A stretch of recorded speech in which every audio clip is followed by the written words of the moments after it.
ಮಿತ್ರರೇ ನಮಸ್ಕಾರ. ನಾವಿವತ್ತು ವೃಷಭ ಲಗ್ನದವ್ರಿಗೆ ಗುರುವಿನ ಒಂದು ಕರ್ಕಾಟಕದ ಸಂಚಾರ ಯಾವ ರೀತಿಯಾದಂತಹ ಫಲವನ್ನ ಕೊಡಲಿದೆ ಅನ್ನುವಂಥದ್ದನ್ನ ನೋಡ್ತಾ ಹೋಗೋಣ. ಮಿತ್ರರೇ, ವೃಷಭ ಲಗ್ನದವ್ರಿಗೆ ಗುರು ಅಷ್ಟಮ ಮತ್ತು 11ನೇ ಮನೆಯ ಅಧಿಪತಿ ಆಗ್ತಾನೆ. 8 ಮತ್ತು 11ನೇ ಮನೆಯ ಅಧಿಪತಿಯಾಗಿ ಈಗ 3ನೇ ಮನೆಯಲ್ಲಿ ಟ್ರಾನ್ಸಿಟ್ ಮಾಡ್ತಾ ಇದ್ದಾನೆ, ಅದು ತನ್ನ ಉಚ್ಚ ಸ್ಥಾನದಲ್ಲಿ. ಇದು ಏನನ್ನ ತೋರಿಸುತ್ತೆ ಅಂತ ಹೇಳಿದ್ರೆ, ಈ ವೃಷಭ ಲಗ್ನದವರು ಹಿಂದಿನ ಜನ್ಮದಲ್ಲಿ ಯಾವ ಒಂದಿಷ್ಟು ಕೆಲಸಗಳನ್ನ ಮಾಡ್ತಿದ್ರು ಆ ಕೆಲಸಕ್ಕೆ ಕನೆಕ್ಷನ್ ಅನ್ನ ತೋರಿಸುತ್ತೆ. ಅಷ್ಟಮದ ಮನೆ ಏನ ತೋರಿಸುತ್ತೆ ಅಂತ ಹೇಳಿದ್ರೆ ನಮ್ಮ ಹಿಂದಿನ ಜನ್ಮದನ್ನ ತೋರಿಸುತ್ತೆ, ಮತ್ತು 3ನೇ ಮನೆ ಏನ್ ತೋರಿಸುತ್ತೆ ಅಂತ ಹೇಳಿದ್ರೆ ಅಭ್ಯಾಸಗಳನ್ನ ತೋರಿಸುತ್ತೆ. ಸೊ ಹಿಂದಿನ ಜನ್ಮದಲ್ಲಿ ಒಬ್ಬ ವ್ಯಕ್ತಿ ಏನನ್ನ ತನ್ನ ಅಭ್ಯಾಸಗಳನ್ನಾಗಿ ಇಟ್ಕೊಂಡಿದ್ನೋ ಅದೆಲ್ಲವುದನ್ನು ಕೂಡ ವೃಷಭ ಲಗ್ನದವ್ರಿಗೆ ಈಗ ಅವುಗಳ ಒಂದು ನೆನಪುಗಳು ಅಥವಾ ಆ ಅಭ್ಯಾಸಗಳು ಮರುಕಳಿಸುವಂತಹ ಎಲ್ಲ ಸಾಧ್ಯತೆ ಜಾಸ್ತಿ ಇರುತ್ತೆ. But at the same time 2 ಜಲತತ್ವಗಳಲ್ಲಿ ಮುಖ್ಯವಾದಂತಹ ಗ್ರಹಗಳಾದಂತಹ ಗುರು ಮತ್ತು ಶನಿ ಟ್ರಾನ್ಸಿಟ್ ಮಾಡ್ತಾ ಇದ್ದಾರೆ. ಗುರು ತನ್ನ ಮತ್ತೊಂದು ಮನೆಯಾದ ಮೀನ ರಾಶಿಯಲ್ಲಿ ಈಗ ಶನಿ ಇರೋದ್ರಿಂದ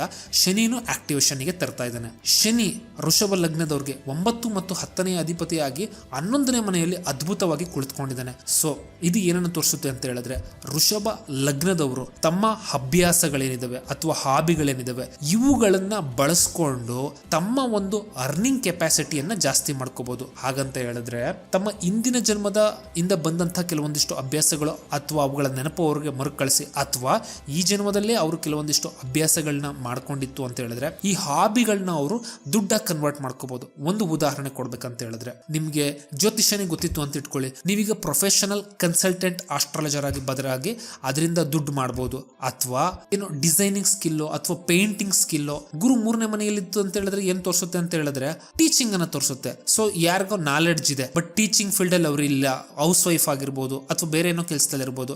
ಸೊ ನಿಮಗೆ ಗೊತ್ತಿರುವಂತಹ ಒಂದು ಸ್ಕಿಲ್ಸ್ ಅನ್ನ ನೀವು ಈಗ ಟೀಚ್ ಮಾಡ್ತಾ ಅದರಿಂದ ದುಡ್ಡು ಮಾಡಬಹುದು. ಒಳ್ಳೆಯ ದುಡ್ಡು ಮಾಡೋದಕ್ಕೆ ಅಥವಾ ತಮ್ಮ ಹಾಬಿಯನ್ನ ಪರ್ಸ್ಯೂ ಮಾಡೋದಕ್ಕೆ ಇದು ವೃಷಭ ಲಗ್ನದವ್ರಿಗೆ ತುಂಬಾ ಒಳ್ಳೆಯ ಸಮಯ ಆಗಿರುತ್ತೆ ಅಂತ ಹೇಳ್ಬೋದು.